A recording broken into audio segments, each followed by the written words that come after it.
Beware of envy and malicious intent, for the harm you plan for others may return to haunt you.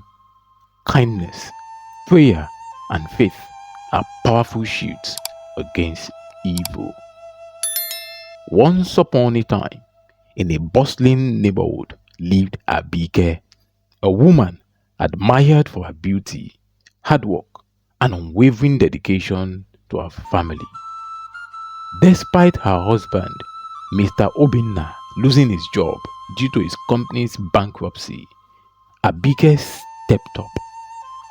She ran a food store and a cleaning service, providing enough to keep a family of five not just afloat, but thriving. Abike was a loving wife and mother to her three children.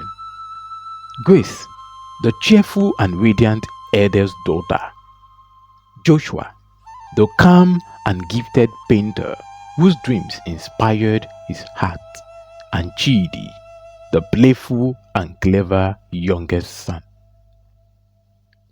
Their family's bond was evident to all, and they were the heart of their neighborhood, loved by everyone except one person, Madam Comfort.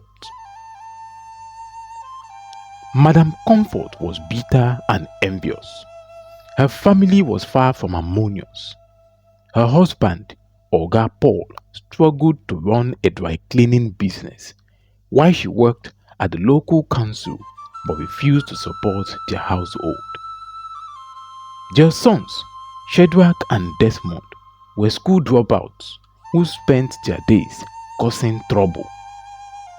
She saw Abike's happy family as a constant reminder of her own shortcomings and quietly resented her. Yet, she masks her envy with fake smiles and pretended kindness. One morning, Joshua woke up terrified. He had a vivid dream of a masked woman serving their family a tray of food that turned into a coiled snake ready to strike. He quickly painted the scene and shared it with his family. Though disturbed, they prayed and brushed it off as just a dream. But Abike couldn't shake an uneasy feeling. Days later, while Chidi, the youngest child, was playing football in the compound, his ball flew over to the backyard and he ran to retrieve it, where he stumbled upon Shadrach and Desmond untying the landlord's goat, which he had planned for the New Year celebration. But Chidi was very careful not to be seen by the boys, as they planned to sell that goat for gambling money. Quick thinking Chidi alerted his father because the landlord was not at home, but by the time Mr. Obinna intervened, the boys had sold the goat to the local butcher. The truth, however, came out during a tense compound meeting, and the boys confessed. Their father, Oga Paul, was furious and ashamed, while Madam Comfort defended her boys, saying, "My children no be thief oh." The landlord insisted his goat be brought back to him, so he dragged them by their shirts to the local butcher, who admitted buying the goat because they told him the landlord asked them to help him sell the goat. He insisted on getting his money back before releasing the goat to them, and their father, Oga Paul, though disappointed, paid the butcher, collected the goat, handed it to the landlord, and tendered him an apology. At Madam Comfort's flat, she and her husband had a heated argument over the stolen goat saga. Oga Paul threatened to disown the boys should they repeat such an evil act. But Madam Comfort would not take the threat lightly, as she was heard yelling and cursing her husband, who angrily left the house to get some fresh air outside. On the other hand, after their night prayer, Abike and her husband commended Chidi for speaking the truth and saving landlord from losing his goats. Madam Comfort's hatred for Abike deepened. She blamed Abike's family for exposing her children and vowed to make them pay. Madam Comfort's bitterness turned into a dangerous obsession. She sought out a powerful witch doctor, ignoring his warnings about the consequences of her actions. She wanted a charm to harm Abike's family, no matter the cost. The witch doctor gave her a concussion, warning her that it might backfire if her targets were protected by divine forces. Undeterred, she returned home, willing and ready to execute her plan. On New Year's Eve, Madam Comfort hosted a grand feast, inviting all the tenants, including Abike's family.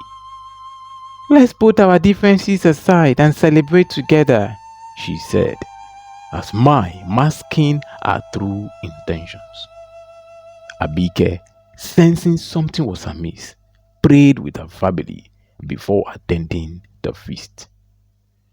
As the food was served, Abike suggested a prayer. Madam Comfort scoffed. "Must we pray over everything? Just eat. It's New Year's celebration." Despite her reluctance, Abike stood her ground and led a brief but fervent prayer. During the prayer, an eerie silence fell over the room. Suddenly, the food on Abike's family plates began to writhe and transform. To everyone's horror, live snakes emerged, hissing and slithering. Screams filled the air as people fled in terror. Madam Comfort, stunned by the unfolding chaos, watched as the snakes turned towards her and struck. She fell to the ground, writhing in pain, and she confessed her wicked deeds. "I didn't mean for it to happen this way. Forgive me. It was jealousy," she cried, revealing her envy and the length she had gone to harm Abike and her family. Abike, though shaking, prayed for Madam Comfort. A pastor in the compound was called to also intervene. As prayers were offered, the snakes vanished one after the other, leaving Madam Comfort weak and remorseful. She begged for mercy, promising to change her ways, and Abike, in her characteristic kindness, forgave her. From that day, Madam Comfort's life took a turn. She reconciled with her husband and worked to rebuild her family. Her sons, enrolled in vocational training, determined to make something of themselves. The neighborhood learned a powerful lesson about envy and the dangers of harboring ill intentions. At the New Year celebration, Abike addressed the community, saying, "Let this be a reminder that envy destroys the envious, not the envied. Instead of tearing others down, let's uplift one another. Prayer and kindness are our greatest protections." And so, the neighborhood found peace, and Abike's family continued to thrive and live in peace and harmony. Their story serves as a timeless warning against the perils of envy and the power of faith. If you enjoyed this story, kindly like, share, and subscribe to this channel. Until next time, please stay safe.